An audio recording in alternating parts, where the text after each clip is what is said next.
Today, we'll continue our study on a look at the Bible.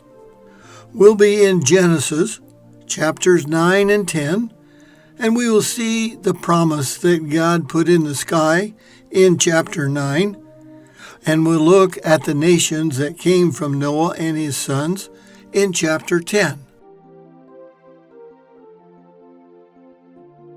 A look at the Bible, part 8. Chapter 9 tells us, "Then God blessed Noah and his sons, saying to them, 'Be fruitful, and increase in number, and fill the earth.'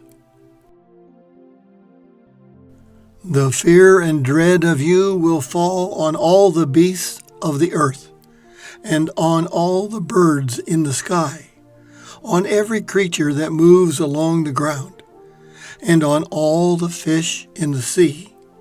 They are given into your hands. Everything that lives and moves about will be food for you. Just as I gave you the green plants, I now give you everything. But you must not eat meat that has its lifeblood still in it.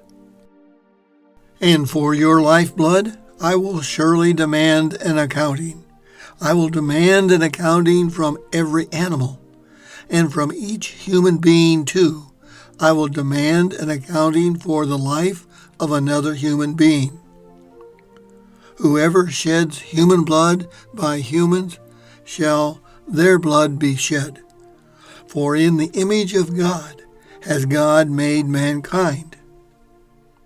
If you remember, we saw the first shedding of mankind's blood in Genesis 4, verse 8, with Cain and Abel, and again in Genesis 4, verse 24, with Lamech. "As for you, be fruitful and increase in number. Multiply on the earth and increase upon it." Then God said to Noah and to his sons with him, "I now establish my covenant with you, and with your descendants after you, and with every living creature that was with you, the birds, the livestock, and all the wild animals, all those that came out of the ark with you, every living creature on earth. I establish my covenant with you. Never again will all life be destroyed by the waters of a flood. Never again will there be a flood to destroy the earth." And God said, "This is the sign of the covenant I am making between me and you and every living creature with you, a covenant for all generations to come. I have set my rainbow in the clouds, and it will be the sign of the covenant between me and the earth. Whenever I bring clouds over the earth, and the rainbow appears in the clouds, I will remember my covenant between me and you and all living creatures of every kind. Never again will the water become a flood to destroy all life. Whenever the rainbow appears in the clouds, I will see it and remember the everlasting covenant between God and all living creatures of every kind on the earth." So God said to Noah, "This is the sign of the covenant I have established between me and all life on the earth." The sons of Noah who came out of the ark were Shem, Ham, and Japheth. Ham is the father of Canaan. These were the three sons of Noah, and from them came the people who were scattered over the whole earth.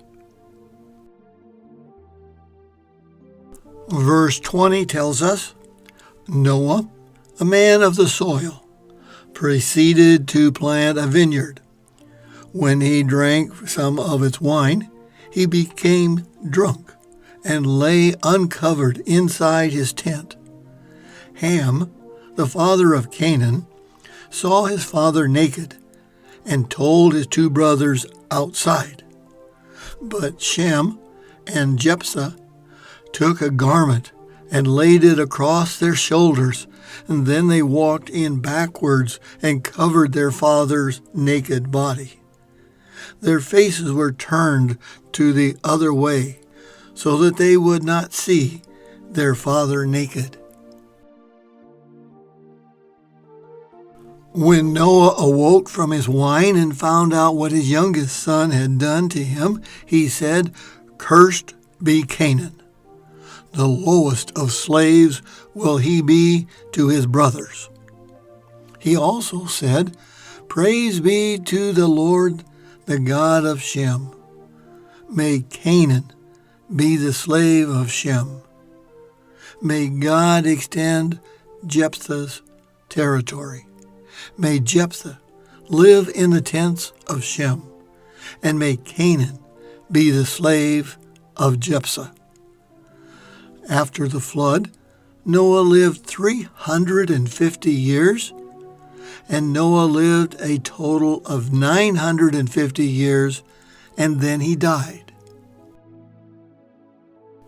Chapter 10 gives us the names of the generations that followed Noah's sons.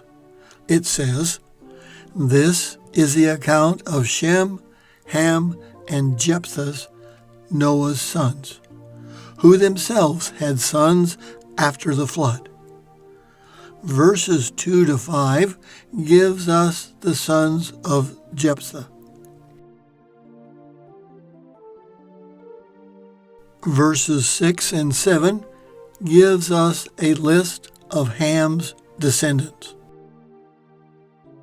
Verse 8 tells us one of the descendants of Cush was Nimrod, who became the first of the kings.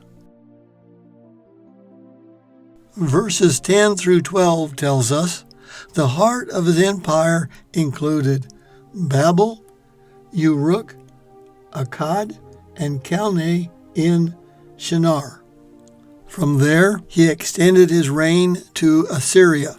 He built Nineveh, Robekir, Calar, and Resend, which is located between Nineveh and Calar, the main city of the empire.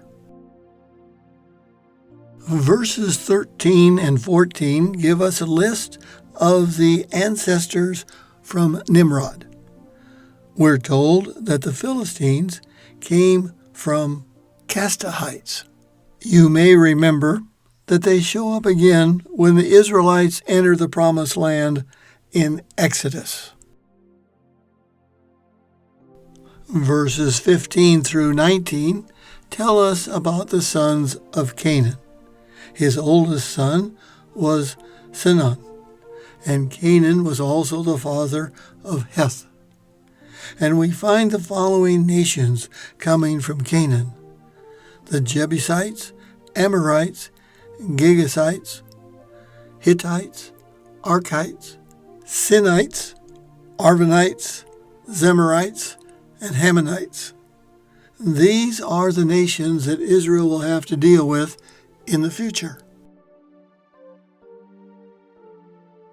Verse 20 then tells us, eventually the descendants of Canaan spread from Sinan all the way to Gerar, and from Gaza to Sodom, Gomorrah, Admah, Zeboim near Lasha.